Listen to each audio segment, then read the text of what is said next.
Pauwi ako galing doon sa China Immigration, nag-apply ng visa at mapipick up ko po sa Friday. Kaso lang baka Monday ko na pick upin and then Tuesday magta-travel na ako kasi marami pa akong gagawin sa bahay. Kailangan ko pang magtipid at basta very busy ako. And then Friday na Tuesday ibiyahin na panibagong ano na naman tong tatahakin natin at sana hindi natin na-experience, although maganda yung unang biyahe ko papunta doon sa Shenyang noon kasi ultimo pagpunta ko ng toilet nakadetalye yun na sinulat ng amo ko sa Chinese kasi doon sa immigration doon sa connecting flight ko hindi sila marunong mag-English kaya lahat ng mga papers na kailangan ko na ipagkita ko sa immigration isinulat nila ng Chinese kaya madali po, wala pong naging problema sa awa ng Diyos at ngayon sana mawala rin problema.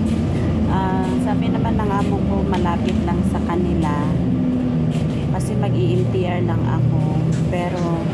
nandun pa rin yung kaunting kaba ko ba syempre panibagong ano na naman to na tatahakin natin kaya basta antabayanan na lang natin and then I'm hoping na sana magiging maganda yung kakahinatnan yung pagbiyahe natin at maganda yung dadatnan natin doon kaya go lang tayo habang andito pa tayo sa ibang bansa gulang para dagdag experience to and memories kasi pag uuwi na tayo ng Pilipinas at di na tayo makabalik dito at least sa meron tayong naging experience na nag-travel sa ibang bansa na mag-isa kasi yung amo ko mauuna silang aalis sa Friday susunod ako sa Tuesday na kwento ko kasi sa kanila na nung nasa Singapore ako pinagbiyahe ako ng amo ko na pupunta doon na mag-isa sabi nila kaya mo naman pala and then marami ka namang experience kasi matagal ka na dito sa Hong Kong sabi nila kaya sabi ko sige okay lang itry ko na rin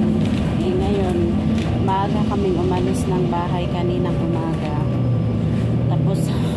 pagdating namin doon sabi ng amo ko ay lucky kaunti lang yung pila sabi niya aba pagdating namin doon Diyos ko po paano pala yung pila na yun kaya hindi namin nakita grabe ang haba-haba mabuti na lang meron yung express kaya nag-express kami kasi sabi ko kay amo ko yung kaibigan ko kahapon na pumunta dito hanggang gabi siya natapos 6 PM sabi ko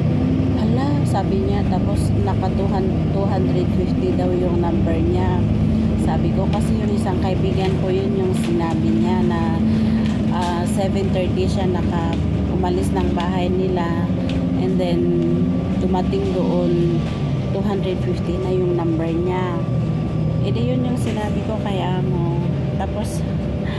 sabi niya ay hindi tayo aabutin dito ng hindi ka aabutin dito hanggang hapon kasi mag-urgent tayo mag-express tayo sabi ko okay ayun pagdating namin doon nagpila lang kami siguro mga 10 to 15 minutes or 20 minutes meron na yung na sasabi na urgent express daw dali-dali kaming pumunta doon tapos yun nga nakakuha kami agad ng number pagpasok namin sa loob nung nag-start na sila dire-diretso na kaya yun natapos namin Maganda pala pag may andun yung amo mo na kasama mo kasi sila yung uupo doon, sila lahat yung magpipirma, ituturo lang nila kung may pipirmahan ka,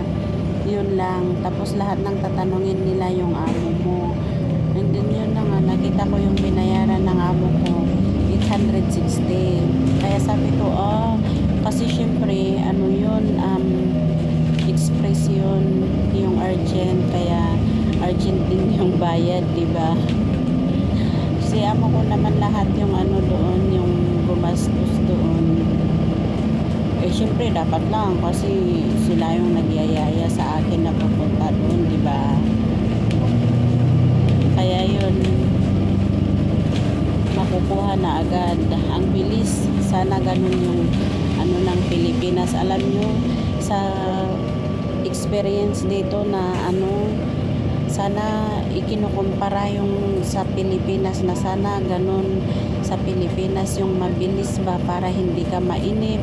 hindi ka wasting money, yung pamasahe na pagpunta-punta sa pinupuntahan, di ba? And then yung time din, kaya sabi ko sana ganun sa Pilipinas, ganito sa Pilipinas na ano, sabi ko. So hanggang dito na lang, hindi pa tayo nakarating ng bahay. Hanggang dito na lang po ang aking videos. Antabayanan na lang po natin pag ano yung susunod, kung anong mangyayari. See, bye bye to all.